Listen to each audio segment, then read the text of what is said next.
ആരിട്ട് കഴിഞ്ഞാലും സുന്ദരിയാണ്.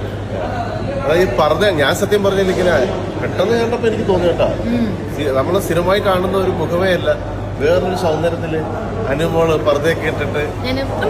ഞാൻ എപ്പോഴും യൂസ് ചെയ്യുന്നത് പർദ്ദയാണ് എവിടെ പോകുമ്പോഴും. ഇഷ്ടം, ഭയങ്കര ഇഷ്ടമാണ് പർദ്ദ ഉപയോഗിക്കുന്നത്. അത് പുറത്തു യാത്ര പുറത്താണെങ്കിലും എവിടെ പോണെങ്കിലും ഞാൻ പർദ്ദ ഉപയോഗിക്കും. അപ്പൊ നേരത്തെ എന്റെ കയ്യിൽ ഒരു 10-12 പർദ്ദയാണ്.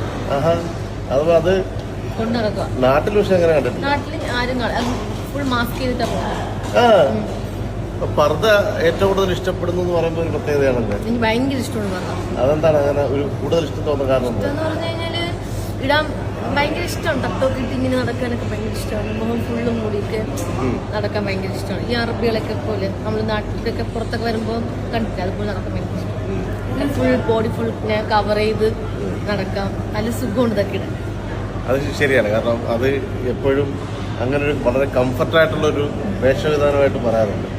അപ്പൊ അനുവിന് ഏറ്റവും ഇഷ്ടപ്പെട്ടത്, ഇനിയിപ്പോ ടൈറ്റിൽ വരും, അനുവിന് ഏറ്റവും ഇഷ്ടപ്പെട്ട വസ്ത്രം പർദ്ദയാണ്. അപ്പൊ ഇന്നത്തെ പരിപാടിയെ കുറിച്ച് പറഞ്ഞു. നല്ലതായിരുന്നു, അടിപൊളിയായിരുന്നു, ഗംഭീരം. ഞാൻ 3ാമത്തെ തവണയാണ് നസീർക്കയുടെ പ്രോഗ്രാമിന് വരുന്നത്.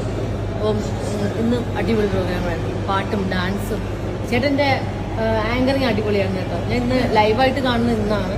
ശരിക്കും നിർത്തി പുകഴ്ത്തുന്നതല്ല, നല്ല ആങ്കറിങ് ആയിരുന്നു. പിന്നെ ചേട്ടൻ എന്നെ പറ്റി ഇല്ലാത്ത കാര്യങ്ങളാണ് അതിൽ പൊക്കി പറഞ്ഞത്.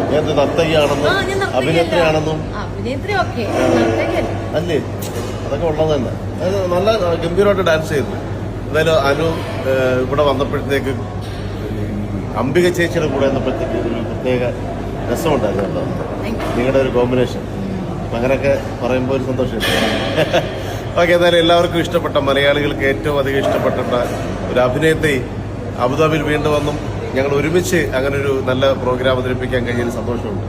അപ്പൊ അനു, നമുക്ക് വീണ്ടും അടുത്ത പരിപാടിക്ക് കാണാം. Thank you.